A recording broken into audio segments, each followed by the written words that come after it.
গোপালনগর নামক একটি গ্রামে রাহুল তার স্ত্রী স্বপ্নাকে নিয়ে থাকতো। রাহুল ছিল খুবই সাদাসিধে মানুষ। অন্যদিকে রাহুলের দাদা রমেশ ছিল খুবই ধূর্ত। সে প্রতিবারই রাহুলকে বোকা বানিয়ে তাকে দিয়ে সমস্ত কাজ করিয়ে নিত। আর রাহুলের স্ত্রী বাড়ির সমস্ত কাজ করত এবং মাঝে মাঝে রাহুলের সাথে জমিতে যেত। একদিন রাহুলের স্ত্রী রাহুলকে বলতে থাকে, শোনো, তোমার দাদা তোমার ভালো মানুষের সুযোগ নিয়ে তোমাকে বোকা বানিয়ে নিজের কাজগুলো তোমাকে দিয়ে করিয়ে নেয়। গিন্নি, তুমি আমার দাদাকে ভুল ভাবছো। আমার দাদা কেন আমাকে বোকা বানাবে? আমি তো ওনার ছোট ভাই হই। তোমাকে বোঝানো আমার বেকার, তুমি কোনোদিনও বুঝবে না। তোমার দাদাকে তুমি অন্ধের মতো চোখ বন্ধ করে বিশ্বাস করো। একবার তোমার দাদার চালাকিটা দেখো, তুমি তা তো দেখতে পাও না। ছাড়ো, এসব কথা তোমাকে বলে কোনো লাভ নেই। আমি তোমাকে কিছু টাকা দিচ্ছি, তুমি বাজারে গিয়ে কিছু বাজারহাট করে নিয়ে এসো আর একটু মাছ নিয়ে এসো। তুমি রান্না করার জন্য সব কিছু গুছিয়ে নাও। আমি বাজার থেকে এক্ষুনি সবজি আর মাছ নিয়ে চলে আসছি। ঠিক আছে, শোনো, বাজারে গিয়ে সব কিছু কিনে সোজা বাড়িতে চলে আসবে। গ্রামের কেউ যদি তোমার কোনো কাজ করার জন্য বলে, তুমি খবরদার একদম করবে না। আরে ঠিক আছে গিন্নি, তুমি একদম চিন্তা করো না। বাজারহাট করেই আমি বাড়িতে চলে আসব। আমি কারোর সাথে কোনো কথাও বলবো না। ঠিক আছে, তুমি তাহলে সাবধানে যাও আর তাড়াতাড়ি বাড়ি ফিরে এসো। রাস্তা দিয়ে যেতে যেতে রাহুলের দাদার সাথে রাহুলের দেখা হয়ে যায়।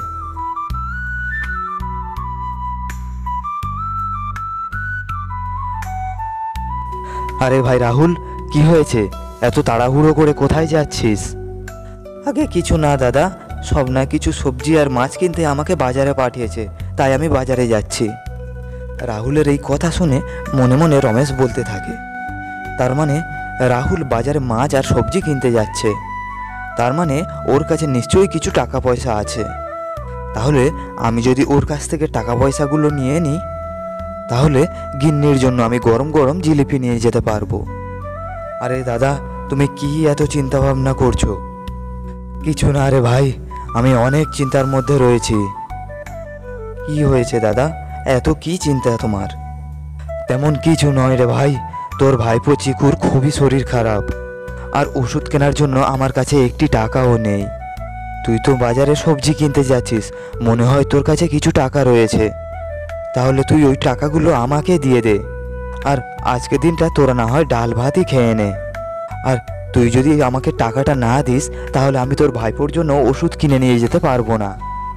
কিন্তু দাদা, আমি যদি এই টাকাগুলো তোমাকে দিয়ে দিই, তাহলে স্বপ্না আমার উপর ভীষণ রেগে যাবে যে। তার মানে আমার ছেলে চিকু তোরও ছেলে নয়, তুই আমাকে টাকাটা দিবি না, তাই না? না না দাদা, তা নয়। তুমি এই টাকাটা আমার কাছ থেকে নিয়ে যাও। আমরা আজ না হয় ডাল ভাত খেয়ে নেব, আগে তুমি চিকুর জন্য ওষুধ কিনে নিয়ে যাও। ভগবান তোর ভালো করবে রে রাহুল, আমি তাড়াতাড়ি চিকুর জন্য ওষুধটা কিনে নিয়ে যাই। অনেক দেরি হয়ে গেল রে ভাই।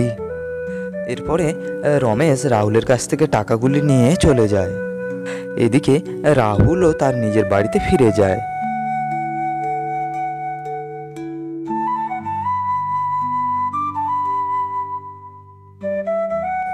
বাড়িতে ফিরে রাহুল তার স্ত্রীকে সমস্ত কথা খুলে বলে। শোনো, আমি জানি না কি হয়েছে না হয়েছে, আর আজ আমি জানতেও চাই না, কিন্তু আজ আমি মাছ ছাড়া ভাতই খাবো না। তুমি যেখান থেকে হোক, যেভাবে হোক, উপার্জন করে বাজার থেকে আমার জন্য মাছ আর সবজি কিনে নিয়ে এসো, তা না হলে আমি আজ ভাতই খাবো না। কিন্তু স্বপ্না, এখন কেউই তো আমাকে কাজ দেবে না, তুমি একটু বোঝার চেষ্টা করো। ঠিক আছে, তুমি যখন কোনো কাজই পাবে না, তখন জঙ্গলে গিয়ে কাঠ কেটে বাজারে বিক্রি করো। কিন্তু আজ তোমাকে আমার জন্য মাছ আর সবজি নিয়ে আসতেই হবে, আর তা না হলে আমি আজ রান্নাই করব না। ঠিক আছে স্বপ্না, তুমি একটু শান্ত হও, আমি এক্ষুনি দেখছি কোথাও কোনো কাজ পাই কিনা। হ্যাঁ, তুমি তো দান ছত্র খুলে রেখেছো, যে যখন যেটা বলে, যে যখন যেটা চায়, তুমি তো সঙ্গে সঙ্গে সেটাই করে দাও। এইবারে আমার জন্য এইটা করে দেখাও। এরপরে রাহুল বাড়ি থেকে বেরিয়ে পড়ে আর স্বপ্না রান্নাঘরে যায়। দেখি তাড়াতাড়ি রান্নাটা করে নি। আমি জানি আজকের না আসবে কোনো হাট বাজার আর না আসবে কোনো মাছ। জঙ্গলে কোনো কাঠকুটো পেলে তবেই তো বাজারে বিক্রি করবে। আর আমি যদি চুপচাপ বসে থাকি তাহলে আজকের কাউকে আর খেতে হবে না। দেখি এখন কিছু রান্না করে রাখি। জঙ্গলে কিছু দূর যাওয়ার পর রাহুল একটু সাধু বাবাকে দেখতে পায়।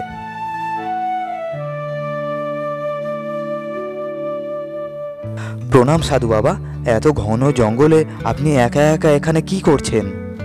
তুই অনেক ভোলা ভালা আর সাদাসিধে মানুষ, আমি তোর ব্যাপারে সব কিছুই জানি। আমি জানি তুই এখানে তোর স্ত্রীর ভয়েই এসেছিস। তোর স্ত্রী তোকে বাজার করবার জন্য টাকা দিয়েছিল আর তুই সেই টাকাটা তোর দাদাকে দিয়ে দিয়েছিস। সেই কারণেই তুই জঙ্গলে কাঠ খুঁজতে এসেছিস। হ্যাঁ বাবা, আপনি একদম ঠিকই কথা বলেছেন। আর তাহলে তো আপনি আমার সমস্যার কথাই জানেন। আমার স্ত্রী বলেন আমার এই সাদাসিদের সুযোগ নিয়ে গ্রামের সব লোকেরা আমাকে দিয়ে সমস্ত কাজ করিয়ে নেয়। এই কথাটি কি ঠিক সাধু বাবা, যে সবাই আমাকে দিয়ে ওদের কাজ করিয়ে নেয়? হ্যাঁ রাহুল, গ্রামের সবাই এবং তোর দাদা তোর ভালো মানুষের সুযোগ নিয়ে তোকে দিয়ে তাদের সমস্ত কাজ করিয়ে নেয়। কিন্তু তুই চিন্তা করিস না, আমি তোকে কিছু বীজ দেবো আর ওই বীজগুলো জমিতে চাষ করবি। ওই বীজ থেকে জাদু ফসল তৈরি হবে। সাধু বাবা, আপনাকে অনেক ধন্যবাদ। রাহুল বাড়িতে গিয়ে স্বপ্নাকে সমস্ত কথা খুলে বলে। তুমি এসব কি বলছো? এটা কি সত্যিই সম্ভব? ঠিক আছে, তুমি যা বলছো তাই হবে। কাল সকাল হলে এই বীজগুলো নিয়ে জমিতে রোপণ করতে হবে। তারপরে দেখব এই বীজগুলো সত্যি জাদু বীজ কিনা। তুমি ঠিকই বলেছ গিন্নি, কাল সকাল হলে এই বীজগুলো জমিতে রোপণ করতে হবে। আজ তুমি প্রমাণ পেয়ে গেলে তো এতদিন আমি তোমাকে যে কথাগুলো বলতাম সেগুলি সত্যি কথা। সাধু বাবা তোমাকেও সেই একই কথা বলেছে। গিন্নি, আমি ভাবতাম সবাই আমাকে ভালোবাসে, কিন্তু সবাই আমার ভালো মানসিকতার সুযোগ নিয়ে আমাকে দিয়ে নিজেদের কাজগুলো করিয়ে নেয়। এসব কথা বাদ দাও, চলো এখন আমি তোমাকে দুটো খেতে দিই। তুমি হাত মুখ ধুয়ে চলে এসো, আমি ভাত বাড়ছি। কিন্তু গিন্নি, তুমি তো বলেছিলে আজ মাছ ছাড়া ভাত খাবে না, তাহলে কখন তুমি রান্না করলে? হ্যাঁ আমি বলেছিলাম ঠিকই, কিন্তু আমি এটাও জানি এই দুপুরবেলা তুমি কোনো কাজই পাবে না। তাই না আসবে আমার ঘরে কোনো হাট বাজার আর না আসবে কোনো মাছ। সেই জন্য আমি দুটো ডাল ভাত রান্না করে রেখেছি। চলো খেয়ে নেবে, চলো। ঠিক আছে গিন্নি, তুমি ভাত বাড়ো, আমি এখনই আসছি।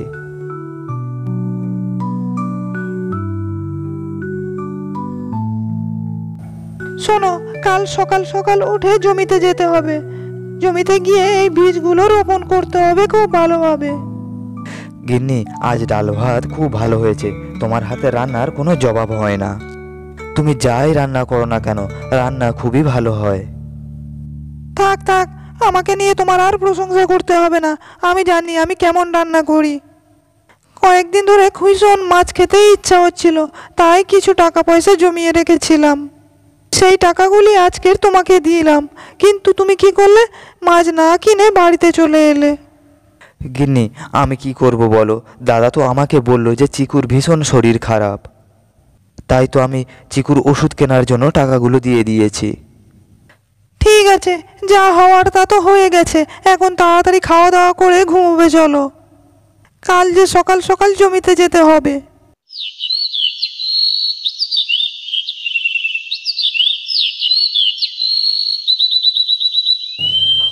পরদিন সকালে রাহুল এবং স্বপ্না জমিতে যাওয়ার জন্য বেরিয়ে পড়ে। জমিতে পৌঁছে তারা জমিতে চাষবাস শুরু করে দেয়। এরপরে তারা জমিতে বীজগুলি রোপণ করে সন্ধ্যের সময় বাড়িতে ফিরে আসে।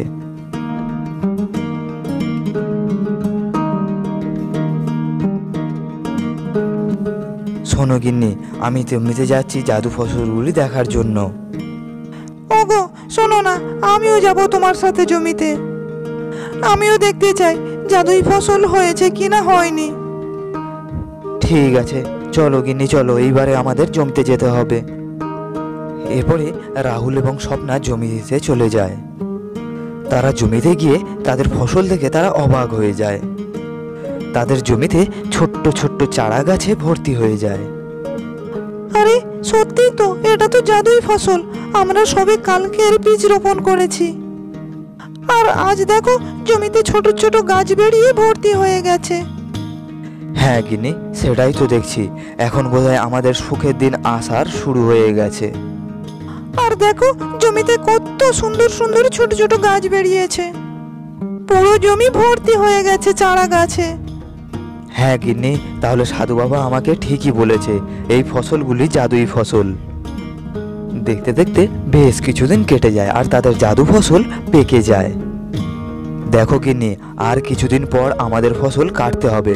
আমাদের ধান যে পাকতে শুরু করেছে। হ্যাঁ তুমি ঠিকই বলেছো, এবছর এই গ্রামে সব থেকে আমাদের ফসল ভালো হয়েছে। এমনভাবে আরও বেশ কিছুদিন কেটে যায়। তারা তাদের জমির ফসল কেটে বাজারে বিক্রি করতে আরম্ভ করে। ফসল বিক্রি করে তাদের লাভ হওয়ার ফলে তারা একটা সুন্দর বাড়িও করে ফেলে।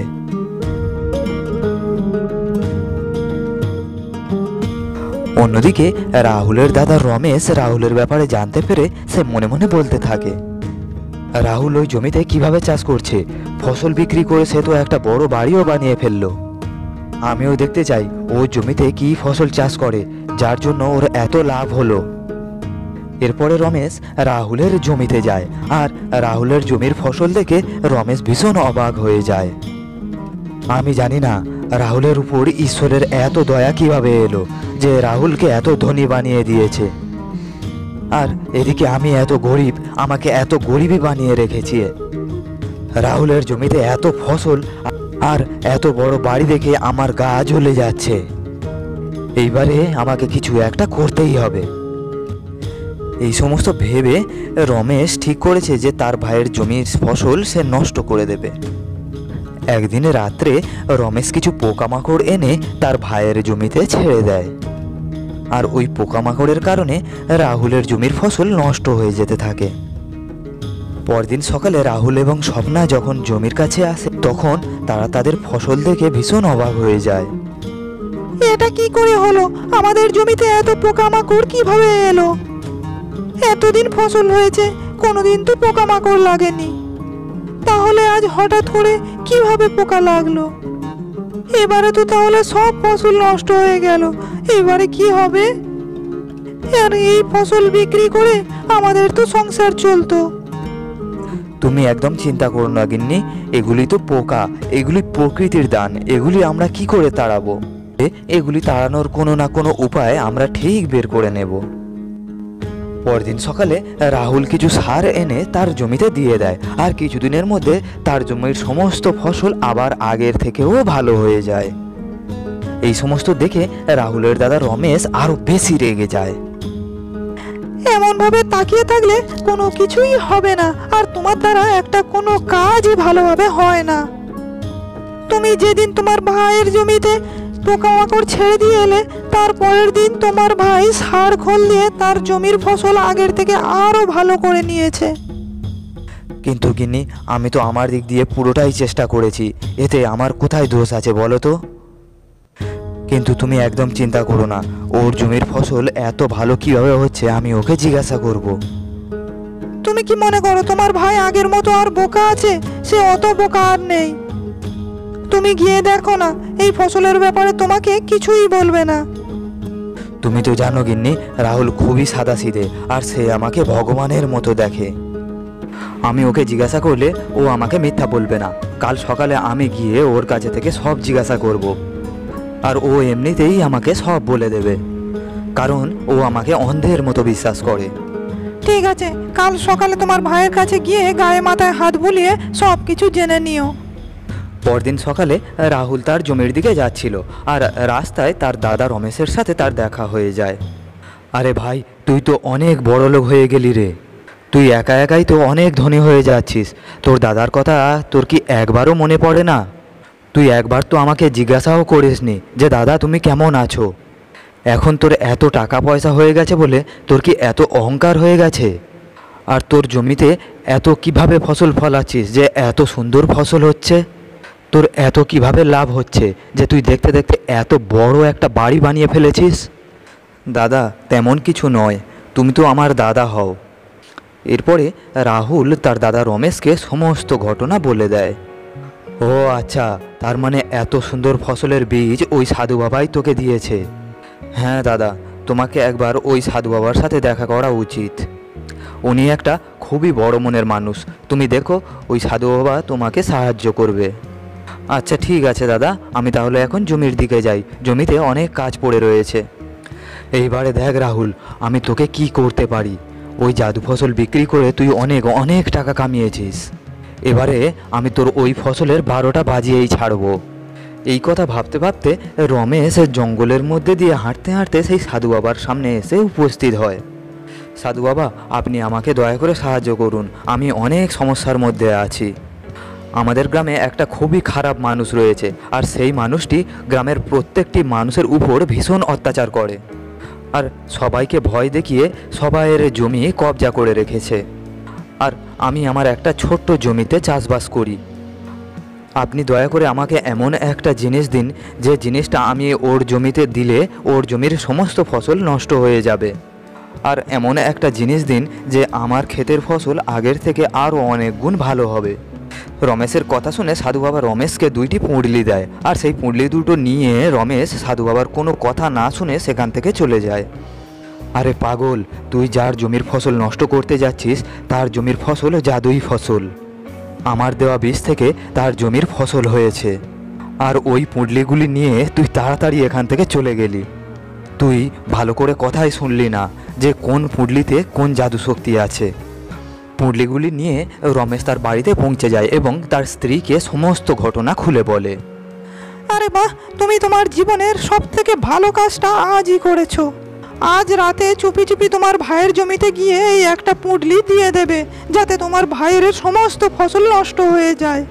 তারপরে দেখবে তোমার ভাইয়ের সমস্ত ফসল নষ্ট হয়ে যায়, আর আরেকটা পুঁটলি আমাদের জমিতে দেবে, যাতে আমাদের ফসল আগের থেকে আরও অনেক ভালো হয়। দেখবে তোমার জমির ফসল কত সুন্দর হয়। এরপরে তোমাকে অত পরিশ্রমও আর করতে হবে না। তুমি ঠিক বলেছ গিন্নি, এইবারে আমি আমার ভাইয়ের থেকে অনেক ধনী হয়ে যাব। এবার আমার ভাই রাহুলের সর্বনাশ হবে।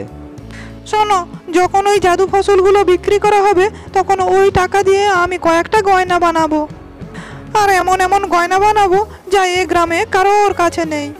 হ্যাঁ গিন্নি, তুমি একদম চিন্তা করো না, এইবারে এই গ্রামের সব থেকে ধনী আমরা হয়ে যাব, আর আমার ভাই রাহুল বেচারা আবার গরিব হয়ে যাবে। বেচারা এইটাও জানে না ওর গরিব হওয়ার পিছনে ওর দাদার হাত আছে, আর বোকা কারোর কাছে বিশ্বাসও করবে না যে ওর দাদা এই ক্ষতিটাই করেছে। আরে তুমি একটু আস্তে বলো, আস্তে বলো। তুমি তো জানো যে দেয়ালেরও কান আছে। যদি এই সব কথা কারোর কানে যায় যে তুমি তোমার ভাইয়ের ক্ষতি করছো, তাহলে গ্রামের লোক আমাদেরকে মেরে ধরে আমাদেরকে গ্রাম থেকেই বের করে দেবে। তুমি আমাকে জোরে কথা বলতে বারণ করছো, এদিকে তুমি নিজেই জোরে জোরে চিৎকার করে কথা বলছো। আচ্ছা ঠিক আছে ঠিক আছে, শোনো, একটু রাত হলে তুমি রাহুলের জমিতে গিয়ে এই জাদু শক্তিটা ফেলে দেবে, তারপরে কাল সকালে আমরা দেখতে যাব। অন্যদিকে রাহুল তার স্ত্রীকে বলতে থাকে, শোনো গিন্নি, এইবারে যে আমাদের ফসল কাটার সময় হয়ে এসেছে, কিছুদিন পরেই ফসল তোলা শুরু হবে। আমি ভাবছি ফসল তোলার পর আমরা যে টাকা পাবো সেই টাকা আমাদের গ্রামের গরিব মানুষদের আমি সাহায্য করব। হ্যাঁ গো, তুমি একদম ঠিক কথাই বলেছ। আমরা জানি খারাপ সময় হলে মানুষের কি অবস্থাটাই হয়। তুমি সত্যি সত্যি অনেক বড় মনের মানুষ। গভীর রাত হতে রমেশ জমির দিকে যায় এবং তার ভাই রাহুলের জমিতে একটা জাদু পুঁটলি ছড়িয়ে দেয়। এইবারে দেখ রাহুল, সকাল হলে তুই কপালে হাত দিয়ে কাঁদতে শুরু করবি। এই কথা বলে রমেশ তার নিজের জমিতে যায় এবং আরেকটি জাদুর পুঁটলি তার নিজের জমিতে ছড়িয়ে দেয়। এরপরে রমেশ সে নিজের বাড়িতে ফিরে আসে। ওগো, ঠিকঠাকভাবে তুমি তোমার নিজের জমিতে সেই জাদু বীজটা লাগিয়ে দিয়েছো তো? হ্যাঁ গিন্নি, এবার শুধু সকাল হওয়ার অপেক্ষায়। সকাল হলে আমার জমিতে ফসল অনেক ভালো হবে, আর অন্যদিকে রাহুলের জমির ফসল একদম নষ্ট হয়ে যাবে। এখন চলো, অনেক রাত হয়েছে, আমরা নিশ্চিন্তে শুয়ে পড়ি। ওগো, অনেক তো বেলা হলো, চলো আমাদের এখন জমিতে জাদুই ফসল দেখতে যেতে হবে। আর চলো, আর রাহুলের যে ফসল নষ্ট হয়েছে সেটাও আমরা দেখে আসবো। চলো চলো, দেরি করো না, তাড়াতাড়ি চলো। হ্যাঁ হ্যাঁ গিন্নি, চলো চলো তাড়াতাড়ি চলো, আমার যে কি আনন্দ হচ্ছে কি বলবো। রাহুলের সর্বনাশ দেখে আমি অনেক শান্তি পাবো। এরপরে তারা তাড়াতাড়ি করে জমিতে যায়, আর নিজেদের জমি দেখে তারা ভীষণ অবাক হয়ে যায়। আরে এটা তুমি কি করেছো? তুমি তো ভুল জাদু শক্তি নিজের জমিতে দিয়ে ফেলেছো। তোমার দ্বারা কোনো কাজই ভালোভাবে সম্ভব হয় না।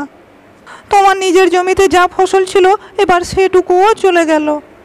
তোমার জন্য এবার আমাদের না খেয়ে মরতে হবে।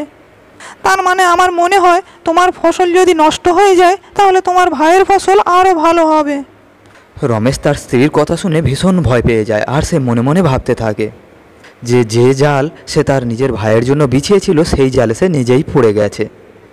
গিন্নি, আমি এই কথা গ্রামে কারোর কাছেই বলতে পারবো না যে আমার লোভের কারণে আমার এত বড় সর্বনাশ হয়ে গেল। অন্যের ক্ষতি করতে গিয়ে আমার নিজেরই ক্ষতি হয়ে গেছে। গিন্নি, তুমি এ কি বলছো? দাদার জমি একদম নষ্ট হয়ে গেছে, কিন্তু কি করে এমনটা হলো আমি তো কিছুই বুঝতে পারছি না। হ্যাঁ গো, আমি ঠিকই দেখেছি, জমির ফসলগুলো একদম নষ্ট হয়ে গেছে। তোমার দাদা যেমনই কর্ম করেছে আর তার তেমনই ফল হয়েছে। অন্যের ক্ষতি করতে গেলে তার নিজেরই ক্ষতি হয়। কিছুদিন পরে রাহুল তার জমির ফসল কেটে বিক্রি করে সেই পয়সায় সে গরিব মানুষদেরকে সাহায্য করে।